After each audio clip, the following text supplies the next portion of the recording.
100 crores క్లబ్లో join అయిన సినిమాని మనకి అందించడం ఒక లవ్ స్టోరీ ద్వారా అంటే అది మామూలు విషయం కాదు. సో ఆనంద్ దేవరకొండ అండ్ సాయి రాజేష్ గారి కాంబినేషన్ అంత స్పెషల్గా అయింది. సో ఇప్పుడు నెక్స్ట్ బాలీవుడ్ బేబీ కాబట్టి అది 1000 crores రావాలి అని మనస్ఫూర్తిగా కోరుకుంటున్నామండి. మేము అక్కడ ఫిక్స్ అయ్యాము. మేబీ దానికి ప్లస్ వచ్చినా మాకు ఆనందమే, మీకు ఆనందమే. సో సాయి రాజేష్ గారు కొంచెం అక్కడ యా వచ్చినా రాకపోయినా మన జోబులకి వచ్చేది ఏం లేదు, వాళ్ళకి వెళ్తాయి కదా. అవునవును. కన్ఫ్యూజ్ అయ్యాను యాక్చువల్లీ.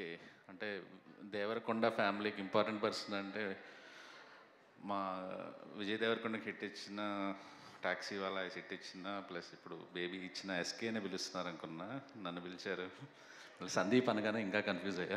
నేను కేఎస్ కన్ఫ్యూజన్ అంటే ఇలా కూడా ఉంటుందని అనుకోలేదు. నిద్దట్లో కూడా చెప్పే పేరు కూడా కన్ఫ్యూజ్ అయ్యాను నేను.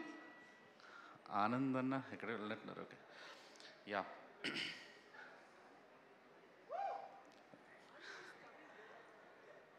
అంటే టీజర్కి నన్ను పిలిచారు, వారం జరగకుండా మళ్ళీ ప్రీ రిలీజ్ పిలిచారు, ప్రిపేర్ అవ్వలేదు. కానీ ఆనంద్ ఈ సినిమా చేసేటప్పుడు యాక్చువల్లీ బేబీ సైమల్టేనియస్గా జరుగుతుండేది. సో జరుగుతున్న టైంలో అన్న ఎలా ఉందన్న నాతో వర్క్ చేసిన ఎక్స్పీరియన్స్, ఉదయ్తో చేసిన ఎక్స్పీరియన్స్ అంటే ఏమో అన్న బేబీ చేస్తున్నప్పుడు సాయంత్రం తలనొప్పితో హెడ్ఏక్తో అట్లా బాధగా వెళ్ళేవాడిని. ఇప్పుడు చాలా హ్యాపీగా ప్రశాంతంగా ఉంది. గమ్ గమ్ గణేష చేస్తుంటే అంటే ఆ ఎమోషన్ క్యారీ చేసి అక్కడ ఏమో గ్లిజరిన్లు, ఏడుపులు అవి ఇవి, ఇక్కడేమో హ్యాపీగా ఆనందంగా మంచి సినిమా చేశాడు ఆనంద్.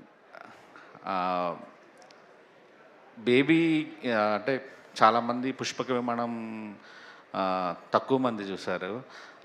ఆనంద్ అంటే మా అందరు అంటారు కదా యాక్చువల్లీ కామెడీ బాగా చేసేవాళ్ళు, ఏదైనా కామెడీ బాగా రాసేవాళ్ళు, చేసేవాళ్ళు ఏదైనా చేసేయచ్చని. ఆనంద్లో ఒక సూపర్బ్ కామెడీ టైమింగ్ ఉన్న యాక్టర్ ఉన్నారు. అది మేబీ పుష్పక విమానం డైరెక్టర్కి తెలిసి ఉండొచ్చు, తర్వాత నాకు తెలుసు, మీ వినోద్ అనంతోజీకి తెలిసి ఉండొచ్చు. ఒక సీన్ మేము బేబీలో చాలా లెంత్ తీసి థియేటర్ వాళ్ళిద్దరు హీరో హీరోయిన్ థియేటర్కి వెళ్ళబోయే ముందు సీన్, ఆ థియేటర్ సీన్ కూడా చాలా మంచిగా తీసి లెంత్లో చాలా పోయిందనమాట. నేను ఎంత నవ్వుకుంటానంటే ఇప్పుడు ఆ ఫుటేజ్ అంతా కట్ చేసుకుని ఇప్పుడు కూడా చాలా ఇష్టం. ఇప్పుడు మేము ఆనంద్ ఎస్కేఎన్ ఒక సినిమా చేస్తున్నప్పుడు మొన్న నేను డైరెక్టర్ ముంబైలో కూర్చొని రాసుకుంటున్నప్పుడు అంతా రాసేసి ఫస్ట్ హాఫ్ అంతా రాసేసి అసలు ఎందుకు మళ్ళీ ఎమోషన్ వెళ్తున్నాం మనం, ఆనంద్ చేత మంచిగా ఈసారి ఫుల్గా లాస్ట్ చివరి అరగంట వరకు విపరీతంగా నవ్విద్దామని చెప్పి కూర్చొని మొత్తం రీరైట్ చేసి అంటే నాతో పాటు వర్క్ చేసిన డైరెక్టర్ కూడా ఆనంద్ టైమింగ్ తెలుసు అనమాట. ఫుల్ ఎక్సైటెడ్ ఉన్నాం. ఎప్పుడెప్పుడు ఆనంద్ని ఆ క్యారెక్టర్లో చూడాలి, ఆనంద్ చేత ఆ డైలాగులు చెప్పించాలి అని ఫుల్ ఎక్సైట్మెంట్తో ఉన్నాం, వెయిటింగ్. అంత గమ్ గమ్ గణేషాలో ఆ కామెడీతో మిమ్మల్ని అందరినీ నవ్వించి ఖచ్చితంగా ఎంటర్టైన్ చేయబోతున్నాడని బలంగా నమ్ముతున్నాను నేను. అండ్ ఈరోజు ముందున్న వాళ్ళందరూ నాకు చాలా లైఫ్లో ఇంపార్టెంట్ పర్సన్స్. యాక్చువల్లీ నా ఫస్ట్ సినిమాకి ఎంకరేజ్ చేసి హృదయకాలం టైంలో డిస్ట్రిబ్యూషన్ చేసి ఆడియో రైట్స్ కొనుక్కొని తర్వాత మొదటి నుంచి చాలా సపోర్ట్ చేసిన మా మధురా శ్రీధర్ గారికి చాలా thank you.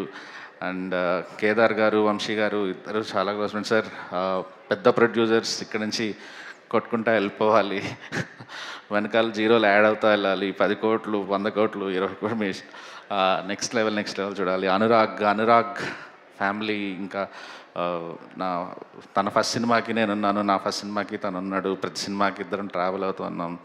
Thank you. And Anudeep great friend. Yeah Vijay master, Vijay చూస్తే చాలా ప్రౌడ్ అనిపిస్తుంది. విజయ్ నీ జర్నీ నిజంగా చాలా ఇన్స్పైరింగ్. ఫస్ట్ టైం డబ్బింగ్ థియేటర్లో కొబ్బరిమంటకి నువ్వు చూపించిన వీడియో శాంపిల్స్ దగ్గర నుంచి ఈరోజు ఇండియా వైడ్ మోగిస్తున్న పుష్పకి నువ్వు డ్యాన్స్ మాస్టర్ అవటం అనేది చాలా ప్రౌడ్ థింగ్. అసలు నీ స్ట్రగుల్స్ దగ్గర నుంచి చూస్తున్నాను, గ్రేట్. అండ్ మీ ఇద్దరు అమేజింగ్ ఉన్నారు, like good luck, welcome to industry. And sir మీకు తెలిసి నేను చాలాసార్లు మీకు చాలా పెద్ద ఫ్యాన్ నేను. మొన్న కూడా ఎస్ఆర్ కళ్యాణ్పై ఏదో ఒక లైన్లో ట్రిప్ అవుతా ఉన్నాను, ఆనందం కూడా చెప్పాను నా ఈ లైన్ నేను అని చెప్పి. Thank you Emmanuel. నాకెందుకో ఇప్పుడు నన్ను ఇది వర్క్ చేయాలనిపిస్తుంది. ఇప్పుడు అదే బ్రెయిన్లో అదే అనిపిస్తున్నారే, రాస్తే బాగుంటుంది, మీద వర్క్ చేస్తే బాగుంటుంది అనిపిస్తుంది. ఐ థింక్ తొందరలో వర్క్ చేస్తాం అనుకుంటాను.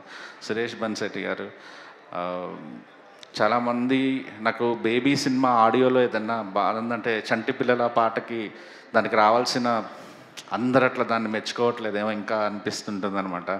ఒక సినిమా చూసి బేబీ లాంటి సినిమా మొత్తం సినిమా చూసేసి ఒక హాఫ్ అన్ అవర్లో ఆ పాట రాసి ఇచ్చేసాడు. క్లైమాక్స్ అయితే ఒక పక్క సింగర్ వచ్చి ఉంటే ఇక్కడ కూర్చొని లిరిక్స్ రాస్తున్నాడు. అంత టాలెంటెడ్ లిరిసిస్ట్ తను.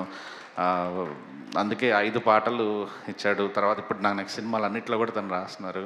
గుడ్ లక్ అంటే టీం అందరికీ all the best. Uday, welcome to directors club. కుమేసి, థ్యాంక్ యూ. సాయి రాజేష్ గారు, మీరైనా వినాయక చవితి మెమరీ మాతో షేర్ చేసుకుంటే బాగుంటుంది, ఎస్పెషల్లీ అప్పుడు చిన్నప్పుడు ఏమండి బాగా ఎంజాయ్ చేసేవాళ్ళం అంతే. అదే తెలుసు మాకు, ఎంజాయ్ కాదు అల్లరి చేసేవారని తెలుసు. సో అల్లరిలో ఏదైనా ఒక మంచి మెమరీ. అంటే మేము నెల్లూరులో యాక్చువల్లీ వినాయక చవితి చందాలు వసూలు చేసేవాళ్ళం అన్నమాట. అంటే ఆ వినాయక వసూలు చేసిన చందాలు మాకు 3-4 నెలలు ఖర్చులకు సరిపోయేవి సగం.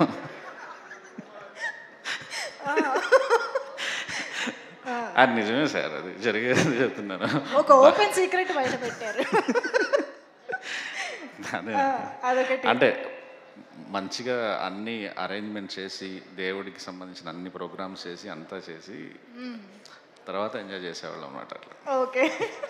సో 11 రోజులు కాదు, ఏకంగా 6 నెలలకి సరిపడా వచ్చేదంటే మామూలు కలెక్షన్ కాదు అది. మరీ ఎప్పుడు నేను చెప్పేది 10th క్లాస్ 7th క్లాస్లో పిల్లలం చిన్నగా స్ట్రీట్స్లో పెట్టుకుంటారు కదా, నాట్ పెద్దవి కాదు, చిన్న పిల్లలుగా ఉన్నప్పుడు స్ట్రీట్స్లో అందరిని వెళ్ళి అడిగి 10 రూపాయలు 5 రూపాయలు అడిగి తీసుకుని తర్వాత మళ్ళీ పెద్ద వినాయకుడి దగ్గర పెట్టడం. ఎగ్జాక్ట్లీ, మనం కూడా వెళ్ళాల్సిన పనులు. వినాయకుడు తీసుకెళ్ళి పెద్ద వినాయకుడు తీస్తే వాళ్ళే నిమజ్జనం కూడా చేసేస్తారు. అవును, కలెక్షన్లు సాధించడం అప్పటి నుంచి స్టార్ట్ అయింది అనమాట, అర్థమైంది మాకు.